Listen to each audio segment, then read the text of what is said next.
Hi guys, I'm just another guy named James, and today I'm going to be talking about one of my favorite comic book characters, Firestorm. Now, Firestorm is an interesting character, being created in the DC publishing boom of the late 70s by Gerry Conway and Al Milgrom. Conway and Milgrom created the character. Milgrom created a lot of the visual shorthand around the character, but Conway really gave Firestorm a lot of the soul that he has. As you'll see after this video, Firestorm, really does in a lot of ways feel like DC's answer to Spider-Man. He's a young hero with this really well-developed cast of supporting characters, and we really didn't have anyone in DC like that at the time. We had Superman and Batman, who had their supporting characters of Jimmy Olsen and Lois Lane and Vicky Vale and all of those kind of side characters, but they never really felt like people. Firestorm, you can see even right here, even on issue 1, it's Firestorm big in the center, and then all of these side characters kind of in the background. I think this cover does a really good job hyping up, advertising the comic. So like I said, Firestorm was created in the 1970s during DC's publishing boom, but that series was actually canceled pretty shortly after it started. The series lasted 5 issues, and then it was taken out of commission during the publishing lull. Firestorm, though, would end up living on. He would move over to the Justice League of America comic, also written by Gerry Conway at the time. And Firestorm would gain popularity there, even appearing on the TV show tie-in to Justice League, which was Super Friends. Super Friends, the legendary superpower show, that season featured Firestorm very heavily in almost every episode. And that's actually the show that made me interested in the character at first. Now, obviously, I like the character due to this series. Firestorm would then be brought back we then got more solo Firestorm adventures as backup stories in the Flash comic. I believe issues 294 through 305 or something like that. A bunch of issues of Flash. They're 8-page Firestorm backup stories. And from what I've heard, they're very good. But yeah, then following demand, in 1982, DC brought back Firestorm into his own monthly series, and the fans loved it. This series is well regarded overall by the people who have read it. It's still written by Gerry Conway for the first 53 issues. It's written by Conway. And then it's drawn by Broderick, all the issues we're talking about today. Inked by Rodriguez. Really good comic. You get a lot of 80s fun storytelling while still having you get fun 80s storytelling without being reduced to just straight up, oh, this is a kid's comic. It doesn't feel like Mickey Mouse Clubhouse. It feels like a comic that kids will enjoy and that adults will find value in, which is a really key balance to strike, and something that I don't think the Firestorm ended up keeping long after Gerry Conway left, which is a shame.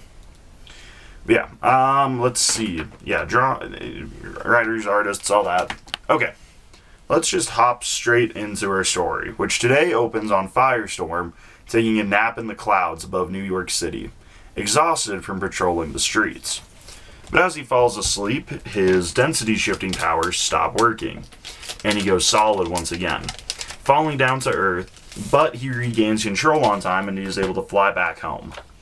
Firestorm then splits into his two secret identities, into Ronnie Raymond and Martin Stein. And Stein doesn't have any money on him for a cab ride back to his place, so Ronnie spots him, saying, "Hey, we're a team, remember?" We then jump to the next morning, where Ronnie's running late for school due to his exhaustion from a late night as Firestorm. In a different part of the city, we see that John Ravenhair is having a difficult conversation with his grandfather, as his grandfather is very upset about a museum opening an exhibit of Indian artifacts, and he is enraged. And John tries to calm him down, but it's not really working, and John has to go to work because he's a teacher. So he's kind of got to be there. But his grandfather is able to convince him to take an amulet with him that will yet change your mind. Some subtle foreshadowing there. At Bradley High, we are introduced to some of those side characters that I talked about earlier. We meet Doreen Day, who is Ronnie's girlfriend. Cliff Carmichael, who's a very nerdy character and a rival to Ronnie. And we meet Jefferson Jackson, Ronnie, one of Ronnie's good friends. We then jump to Concordance Research, where Martin Stein works. But right now, he is making an audio tape, trying to explain Firestorm. And he says, once he had designed a fully automatic nuclear power plant that was before 3 Mile Island. Events of that power plant changed his life. I think it's about time I made a permanent record of how all this happened. How I and a youngster named Ronald Raymond became Firestorm, the nuclear man. Quite foolishly, in an effort to impress a girlfriend, Ronald fell in with a group of self-styled anti-nuke demonstrators, who were in fact far-left terrorists. They tried to destroy the Hudson nuclear facility where I was working at the time by planting a dynamite charge against the reactor core wall. Ronald and I were caught in the blast, and the resulting release of radiation somehow fused us into a single, incredibly powerful being whom Ronald called Firestorm.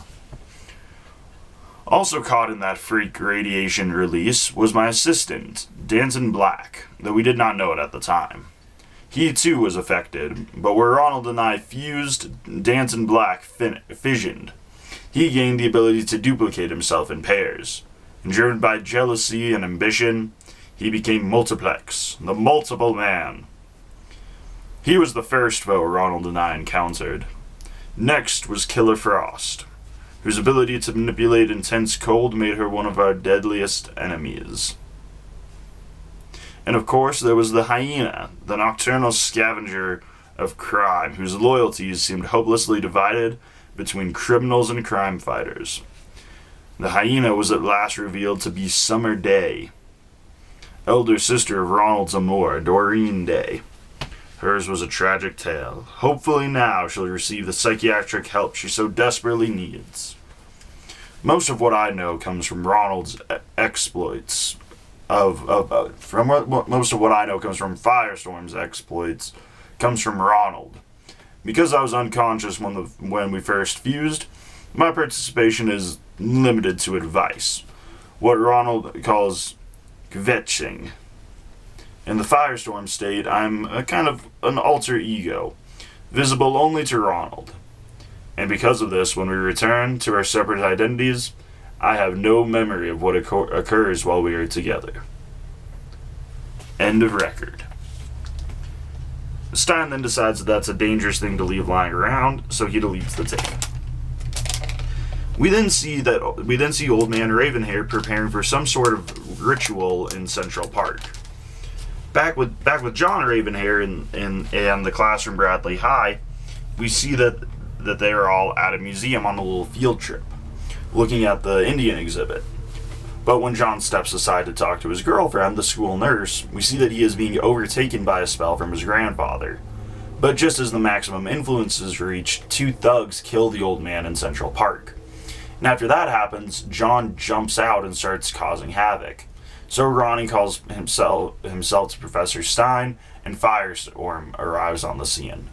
John then steals some Bison cult headgear and announces himself as Black Bison, and that he plans to take revenge on the white man. and he has the ability to control very strong winds. And as Firestorm discovers, when he finds Bison, he also has the ability to animate inanimate objects. So as Black Bison gets away, Firestorm has to save his classmates and stop the various living exhibits in the museum. We then see that Black Bison has decided to pay the senator who set up the exhibit in the museum a little visit. And after searching around Central Park, Firestorm can't find Black Bison. So he hangs it up and the pair separate at Stein's work. Now after Ronnie leaves, trying to figure out a way out of explaining himself to his girlfriend. Meanwhile, Professor Stein sees a report on the TV from Senator Riley about the Black Bison situation, and it certainly seems to spark an idea in the professor's mind. Ronnie makes it back to school and he catches up with his people. A little while later, Stein decides to visit Senator Riley, but when his daughter opens the door, Black Bison charges in, knocks out Stein, and kidnaps Lorraine Riley, the senator's daughter. Stein then calls Ronnie and the two fuse into Firestorm, and they hear that Black Bison has been spotted near the carousel in Central Park. And Firestorm flies in and is immediately deflected by Bison winds and batted into an Alice in Wonderland themed statue park. And Bison uses his powers to animate the statues, which start piecing up Firestorm pretty good. Meanwhile, we see that John's girlfriend has arrived on the scene, and upon seeing her, Black Bison begins to question, and soon an internal battle begins as John Ravenhair fights his own grandfather for control of his body. As the battle happens, Firestorm removes Bison's medallion, and that causes John Ravenhair to finally be free from Black Bison's control. We then cut ahead a few days, and we see that Firestorm is on the trail of the punks who murdered Old Man Ravenhair, and he takes them down, almost letting one of them die, but saving him at the last minute, and sending both of them to the police. At the old man's funeral, Ronnie and Stein can't help but worry a little bit about a future return of Black Bison, but that concern is put to the back burner when Doreen, Ronnie's girlfriend, comes up to him, upset at him for his disappearing act, and breaks up with him. In a different part of the city, Killer Frost, one of Firestorm's old enemies, is having a parole hearing, which goes very wrong when she is released from her cryopod and takes over the courtroom. Back with Ronnie, we see that things are getting from bad to worse, as his friend Jackson lets him know that he is suspended from the basketball team. News that Ronnie's father does not take very well, demonstrating just how strained their relationship is. This sends Ronnie reeling, and he goes outside and he decides to become Firestorm to fly away from his problems. He also has a talk with the professor, kind of talks himself off a ledge. Meanwhile, Killer Frost goes to the water plant and she uses her powers to freeze all of New York City. She then goes to the mayor's office where she is found by Firestorm. The two fight briefly before Killer Frost throws down the gauntlet, saying that she's frozen everyone in New York City as well, and that they're alive. But if Killer Frost is taken out of commission, they will all die because they can't all be thought out in a safe way. So Firestorm has to bend the knee to Frost's demands. Killer Frost starts by giving Firestorm a test, which is to bring her a movie star to be her royal escort. As Firestorm begins his journey to LA, he runs into the Justice League, and they want to go in guns blazing, so Firestorm almost tries to talk them out of it, but when it becomes clear that they're not really going to listen, he just goes on the attack. And after the fight goes on for a little, they all cool down, and Firestorm explains the situation. So they decide to go to the JLA satellite headquarters, and Firestorm separates so that Stein can work on making a device to put Killer Frost on ice, while Ronnie and Red Tornado go to LA to ask the actor for help. But when they find him, he flatly refuses. So Red Tornado and Ronnie go back to the satellite, and upon seeing the freezing unit, Ronnie has an idea. Back in the city, Firestorm and the actor drop in on Killer Frost, but when she kisses him, she knows that he is in fact not even a human, but instead a robot, and she blasts the facade off of Red Tornado. And her and Firestorm start fighting, so Red Tornado takes the opportunity and he kicks on the cold machine, and soon Killer Frost is beaten. Firestorm then uses his nuclear blasts combined with the reversed cold machine, and he thaws out, and he's able to use those to thaw out the city, saving the day. Our next adventure begins as Firestorm sees two kids stuck on top of a train. So he goes in and he saves them, and he gives them the whole "be safe around trains" PSA. But then he flies away, and he talks to Professor Stein about an ad he saw in the personal column from Lorraine Riley asking for a date with Firestorm. And the recently single Ronnie is really liking the way that sounds, while the professor needs time to think about it. So the pair go their separate ways. Ronnie makes it to school for basketball problems, where he gets chewed out for his attendance problems. Meanwhile, we cut away to the Riley household, where Senator Riley has just bought a set of very valuable pipes like the instrument, not to smoke. And the transaction is being observed by the Pied Piper, who plays a hypnotic tune, taking over the butler and getting him into the house. Pied Piper then has the senator get the pipes out of their case, but in his haste, the case breaks, alerting Lorraine to the threat. Lorraine grabs a pair of headphones to block the noise, and she tries winging a vase at the Pied Piper, but she misses, and is taken down by a sonic burst, allowing Pied Piper to get the pipes of Pam. Ronnie is in the shower thinking about life, and he decides he just isn't in the mood right now, so he transforms into Firestorm to run away from his problems. And he flies to Lorraine's house.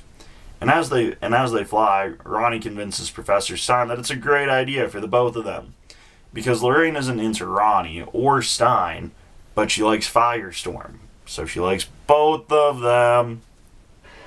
Whatever.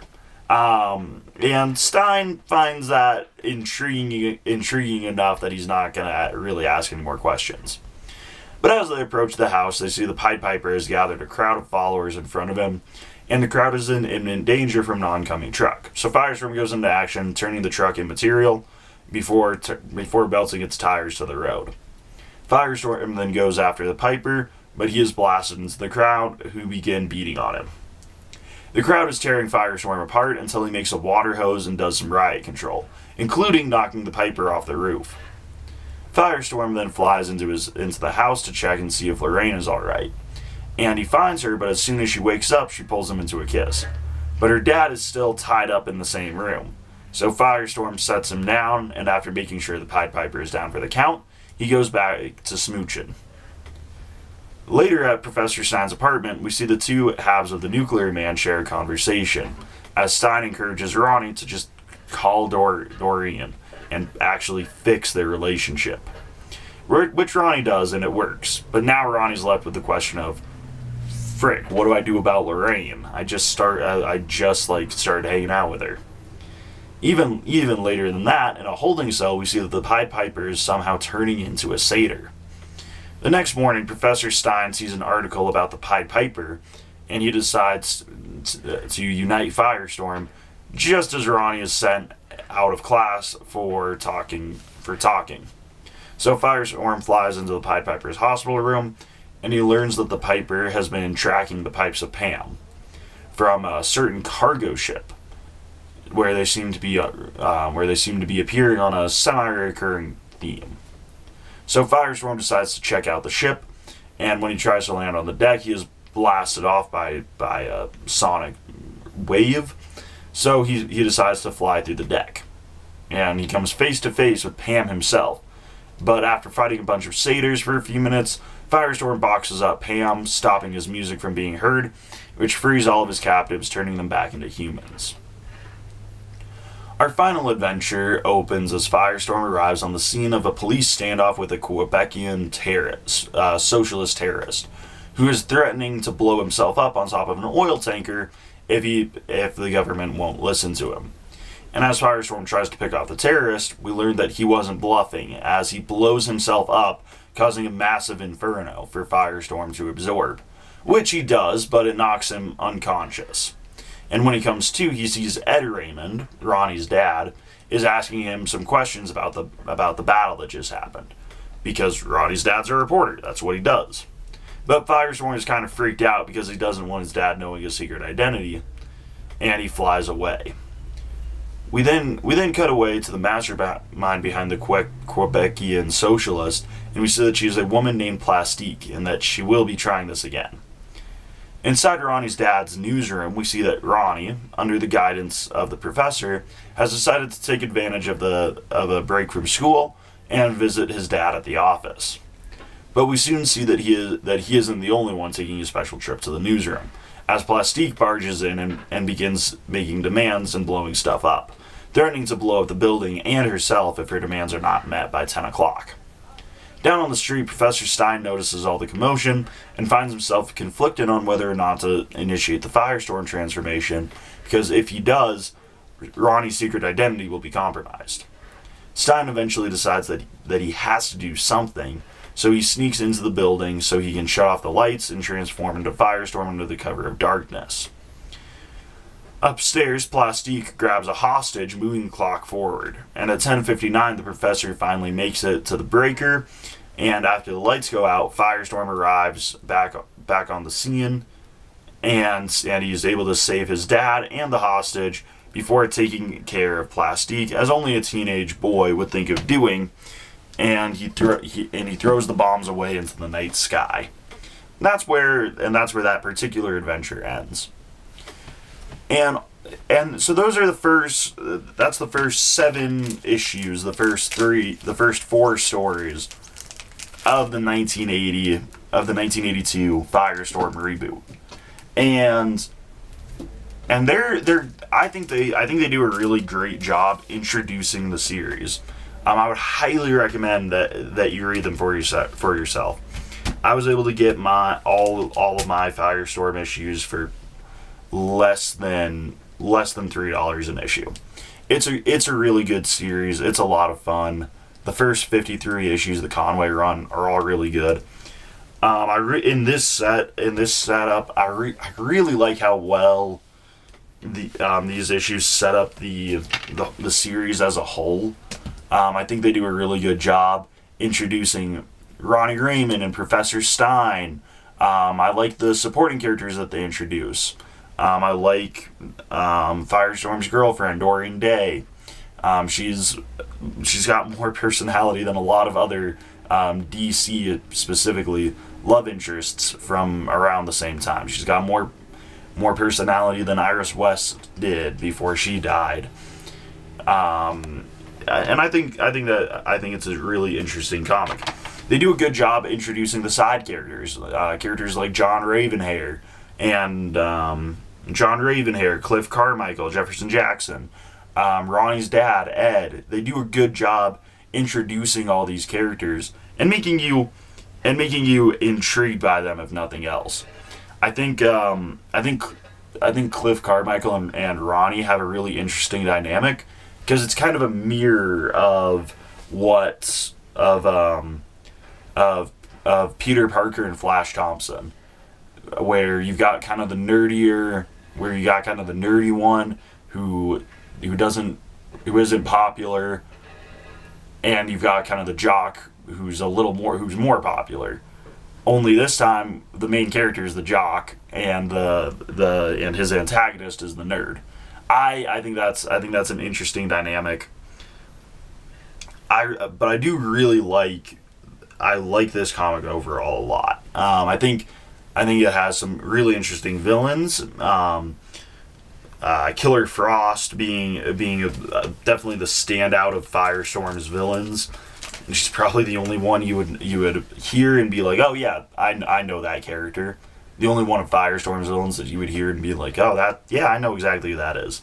Because like Multiplex, you've got Multiplex, you've got Black Bison, you've got Slipknot, you've got others I'm sure that I just can't think of. Killer Frost is Hyena, Typhoon. Killer Frost is definitely the most well known outside of Firestorm media. But yeah, I think overall the comic's really good. I like the dynamic that Professor Stein's this older, wiser character, but he's still not too old or too wise. You know, he's still able to be convinced. You know, he's still able. The thought of a pretty young lady liking him is still enough. Being romantically interested in him is still enough to like make him to get the wheels turning in a different direction. Him and Ronnie have a really good, clearly laid out friendship.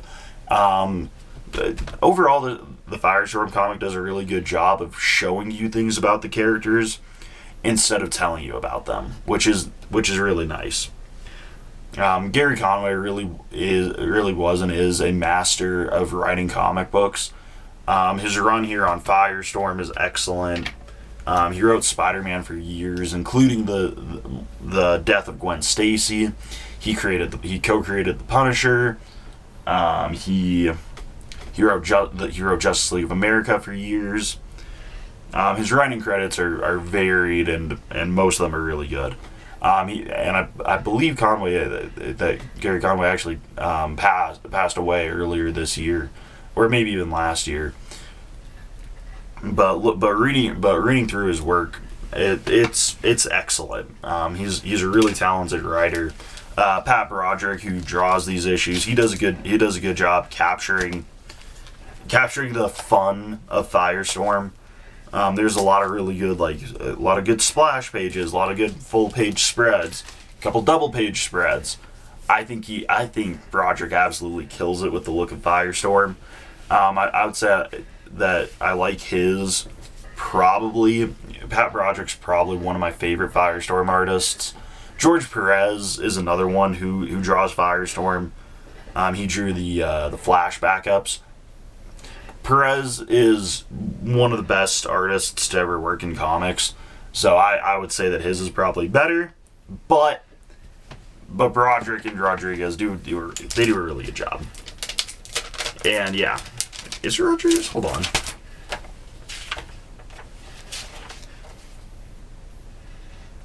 Yeah. Okay.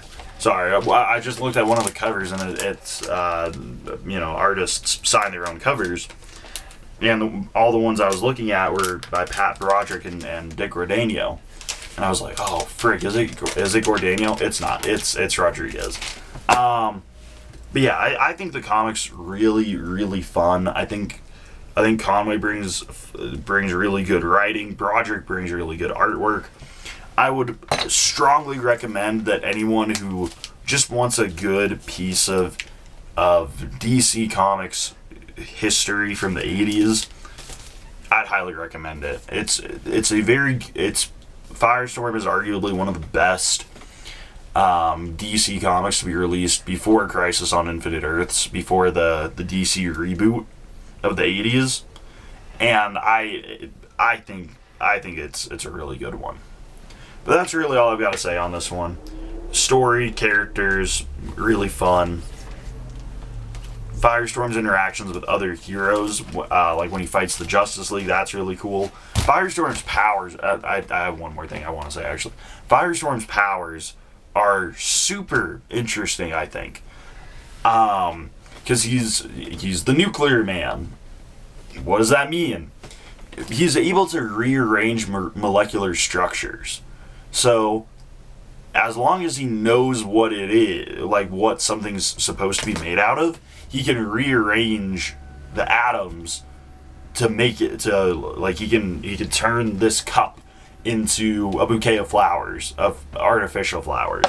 Because Firestorm's powers don't work on anything like biological, I think is the distinction made. Anything living, maybe. I don't know. He can't really do plants, and he definitely can't do animals or humans yet. Yeah, so that's how he's able to like pass through stuff, because he raises or lowers his atomic density. He kind of just is able to do all that stuff. His blasts that he's always sending out, they're just raw nuclear blasts. Not radioactive, because Professor Stein's a physicist and he's able to help Ronnie stabilize everything. But yeah, that's kind of how that's how his powers work. I think the concept of having two one hero having two secret identities, but it's not two versions of the one hero. It's the same guy. The two heroes, the two secret identities merging into one. I think that's really cool. I like superheroes with secret identities. Can I just shout that out real quick? That's a trend that we've been seeing go away so much in modern superhero media, especially the Avengers, where Iron Man no longer has a secret identity. Captain America never really had one, to be fair. But you've got all these superheroes just shedding their secret identities for no good reason. And I like the secret identity. I think it adds intrigue. In the last story that I talked about, the one with Plastique, that's the driving force of the comic. Professor Stein doesn't want to compromise Ronnie's secret identity, and Ronnie doesn't want to reveal that he's a superhero to his dad, who he's hanging out with. So I really like that dynamic. It's what makes the story work. But I like that Ronnie and Stein are both. That Ronnie at the end, once Plastique takes a hostage, Ronnie's fully willing to do what it takes to just deal with the consequences. There's a genuine level of heroism to both Ronnie and Stein that I really do appreciate. Because a lot of the time, it can be easy to get these kind of more morally gray characters with superpowers, and I don't like those as much. Actually, the third Firestorm, Jason Rush, when his series starts, he's one of those he's a very morally gray version of Firestorm. Eventually, that's corrected, but when his series first starts, it's rough. And that makes it especially hard because Ronnie and Stein are superheroes and they like helping people, and they have the power to do so once they become Firestorm. And I really like that dynamic a lot better than the dynamic of, oh, I get powers, now I have to have the responsibility. I like better when it's, no, I have the responsibility, and then I end up with the power. But anyway, yeah, Firestorm, 1982. Really, really highly recommend. I think it's great. It's one of my favorite comic books, starring one of my favorite superheroes. I really like Firestorm a lot, and this series is what made me like him. Yeah. So I think that's really all I've got on this one. So I'm just another guy named James. I'll see you guys later. Goodbye.